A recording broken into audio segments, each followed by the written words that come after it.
नमस्कार दोस्तों, हमारी आज की कहानी का नाम है कमियाँ।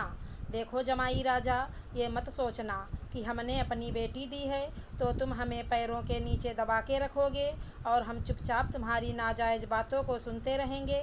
तुम्हारी हिम्मत भी कैसे हुई हमारी बेटी से यह कहने की कि अपने भाई बाप को बुलाकर चली जाओ, खरीद कर लाए थे। है तुम्हारी औकात इतनी जो तुम हमारी बेटी को खरीद लोगे? हाँ, अरे ये तो मुझे बताती भी नहीं। वो तो अच्छा हुआ अपने भाई से बातें कर रही थी, मैंने सुन लिया था। पापा, आपको गलती मेरी ही दिखाई देगी, है ना? आप अपनी बेटी के बारे में तो नहीं बोलेंगे, उसकी हरकतों के बारे में नहीं बोलेंगे। 1 महीने के लिए गर्मी की छुट्टियों में मेरी बहन आती है, ये उसका जीना दुश्वार कर देती है। रो रो के जाती है बेचारी।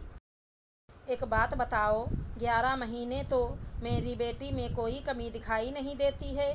जैसे ही तुम्हारी बहन 1 महीने के लिए आ जाती है, उसमें सारी कमियां क्यों दिखाई देने लगती हैं?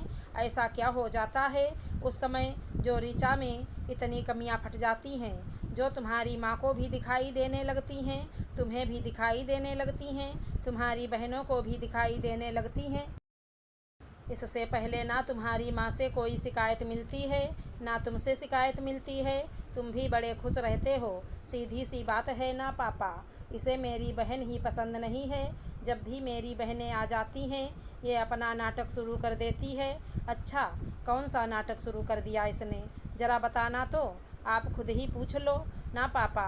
मैं बताऊं? इससे अच्छा है ऋचा अपने मुँह से बता दे। यह ढंग से मेरी बहनों से बात भी नहीं करती है। तभी ऋचा बोल पड़ी, पापा, बात तो तब करूँगी ना जब बात करने के लिए कोई मेरे पास रहे। सुबह ये लोग 8 बजे सोकर उठेंगे, तब तक मैं इन लोगों का चाय बनाकर तैयार रखती हूँ। चाय पीने के बाद तुरंत सब लोग बाहर निकल जाते हैं।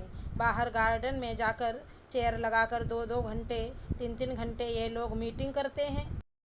मैं घर में अकेली रहती हूँ, खाना बनाती हूँ, घर की सफाई करती।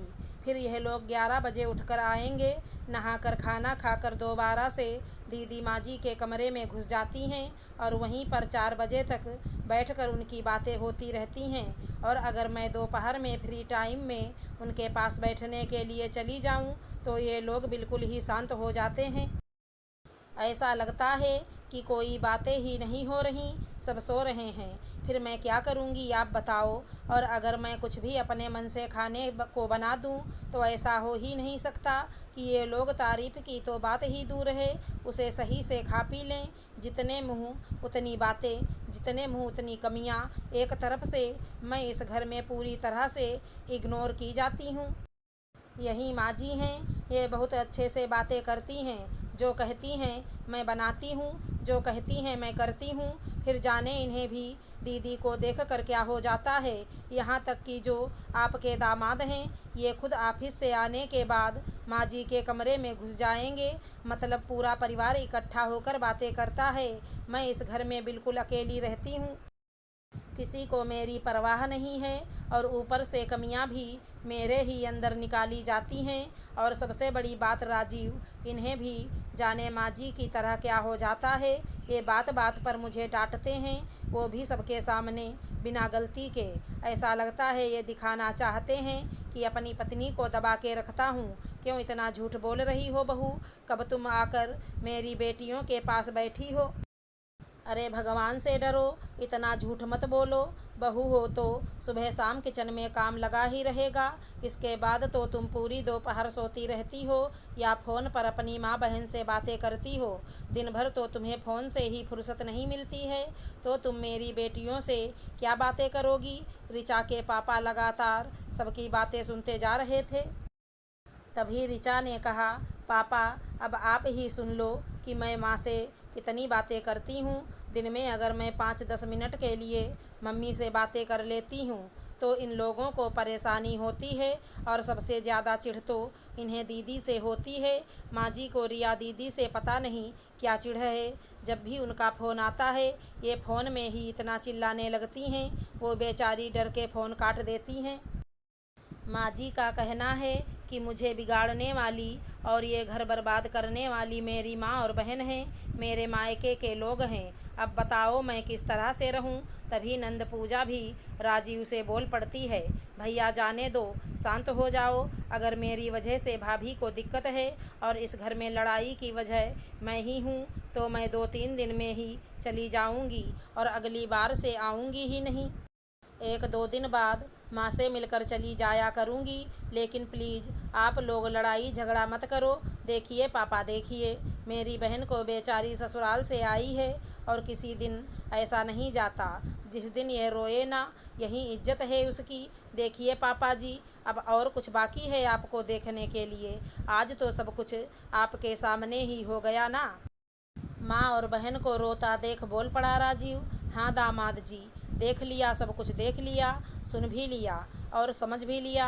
एक बात बताओ पूजा बिटिया, सही सही बताना, क्या तुम फ़ोन पर अपनी माँ से बातें नहीं करती हो? जब ससुराल में रहती हो तो क्यों नहीं बात करेगी समधी जी?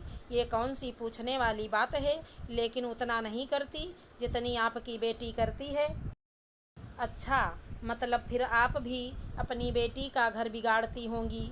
ऋचा की सास चुप हो गईं, कुछ बोल ही नहीं पाईं। अब वो इसका क्या ही जवाब दें। फिर ऋचा के पापा ने कहा, मेरी बेटी ज़्यादा बातें करती है और मेरी बेटी में ही ज़्यादा कमियां भी हैं और ये सारी कमियां भी बस इसी 1 महीने की छुट्टी में दिखाई देती हैं। बाकी 11 महीने तो बड़े ही चैन से निकल जाते हैं आप लोगों के। तो मैं एक काम करता हूँ, जैसे पूजा 1 महीने के लिए यहाँ पर गर्मी की छुट्टियाँ बिताने आई है, वैसे ही मैं ऋचा को भी अपने साथ लेकर जा रहा हूँ। वो भी 1 महीने अपने मायके में गर्मी की छुट्टी बिता लेगी। इससे ये होगा दामाद जी कि आपकी बहन इज्जत से आएगी और इज्जत से चली जाएगी। ना रोज़ रोज़ का रोना धोना होगा, ना रोज़ की नौटंकी, और घर में भी शांति बनी रहेगी। जैसे ही छुट्टियां ख़त्म होंगी पूजा चली जाएगी, वैसे मैं खुद लाकर ऋचा को पहुंचा दूंगा। क्यों? और पूजा, जितनी समझदारी की बातें अभी तुमने की है ना, काश उतनी ही समझदारी तुम रोज़ दिखाती तो घर में एक क्लेश होता ही नहीं। अरे तुम लोग खुद सोचो ना, आखिर क्यों 1 महीने के लिए घर में इतना क्लेश होता है, बाकी 11 महीने कुछ नहीं होता है क्यों? वहीं सास है, वहीं बहू है, वहीं बेटा भी है, लेकिन शांति वही नहीं है क्यों? अब बताएंगे दामाद जी क्यों ऐसा होता है। देखिए पापा, जहाँ 4 बर्तन होते हैं वहाँ आवाज़ तो होगी। अगर दीदी हैं, उसे ऋचा की कोई चीज़ अच्छी नहीं लगी, कोई हरकत अच्छी नहीं लगी तो उसने कह दिया तो शांत हो जाती, सुन लेती, 2-4 दिन की बात होती है, फिर चली जाती। फालतू में बवाल करने की क्या ज़रूरत होती है? सारा बवाल तो ऋचा ही करती है ना, मैं नहीं करती पापा। मैं कुछ भी नहीं कहती, बल्कि अपनी बहन की बातें सुन तुम आपे से बाहर हो जाते हो। तुम मुझे उल्टी सीधी बातें बोलते हो, ताने देते हो, बात बात पर चिढ़ के सबके सामने, पूरे परिवार के सामने मेरे मायके वालों को गालियाँ देते हो। बार बार मुझसे कहते हो कि अपने भाई बाप को बुलाकर चली जाओ, नहीं ज़रूरत है हमें तुम्हारी। अपनी बहन की बातें सुन सुनकर बवाल आप करते हो मेरे साथ। देखो ऋचा, मैं हरदम ऐसा नहीं कहता। हाँ, जब बहुत ज़्यादा गुस्से में होता हूँ तब मैं कभी कभी कह देता हूँ। क्यों कहते हो दामाद जी, क्यों कहते हो? देखो जमाई राजा, ये मत सोचना कि हमने अपनी बेटी दी है तो तुम हमें पैरों के नीचे दबा के रखोगे और हम चुपचाप तुम्हारी नाजायज़ बातों को सुनते रहेंगे। तुम्हारी हिम्मत भी कैसे हुई हमारी बेटी से ये कहने की, अपने भाई बाप को बुलाकर चली जाना? हाँ, खरीद कर लाए थे, है तुम्हारी औकात इतनी?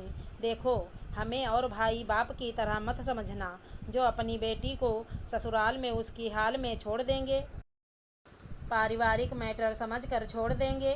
अगर मेरी बेटी को एक भी खरोच आई तो मैं पूरे परिवार को छठी का दूध पिला दूंगा। बिल्कुल मत सोचना कि लड़की वाला हूँ तो झुकूंगा। अगर मेरी बेटी गलत रहेगी तो 1000 बार झुकूंगा, और जहाँ मेरी बेटी गलत नहीं है और उसके ऊपर थोड़ा भी अत्याचार हुआ तो फिर मुझसे बुरा कोई नहीं होगा। दामाद हो, दामादों का भी एक दायरा होता है। इसलिए अपने दायरे में ही रहो।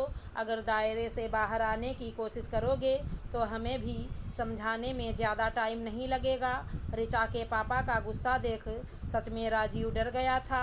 ऋचा के पापा ने कहा, फ़िलहाल के लिए मैं अपनी बेटी को अपने साथ लेकर जा रहा हूँ, ताकि तुम अपनी बहन को यहाँ से हंसी खुशी इज्जत के साथ विदा कर देना।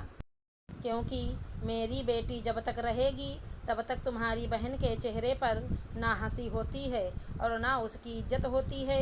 इसलिए बेहतर है कि जब तुम्हारी बहन मायके आएगी तब मेरी बेटी भी अपने मायके ही चली जाएगी। और ये तब तक होगा जब तक तुम लोग अपने में कोई भी सुधार नहीं लाओगे और मेरी बेटी में कमियां निकालना बंद नहीं करोगे। कहते हुए ऋचा के पापा ऋचा को लेकर चले जाते हैं। राजीव खड़े खड़े देखता ही रह जाता है, क्योंकि ऋचा के पापा का गुस्सा देख उसकी हिम्मत ही नहीं हुई कुछ बोलने की।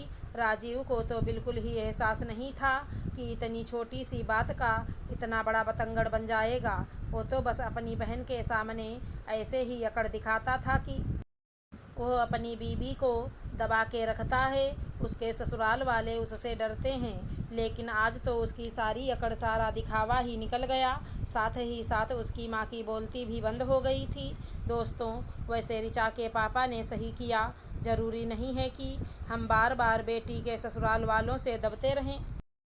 जब बात बिना मतलब के उठने लगे तो ऋचा के पापा की तरह ही हर माँ बाप को अपनी बेटी के लिए खड़ा होना चाहिए।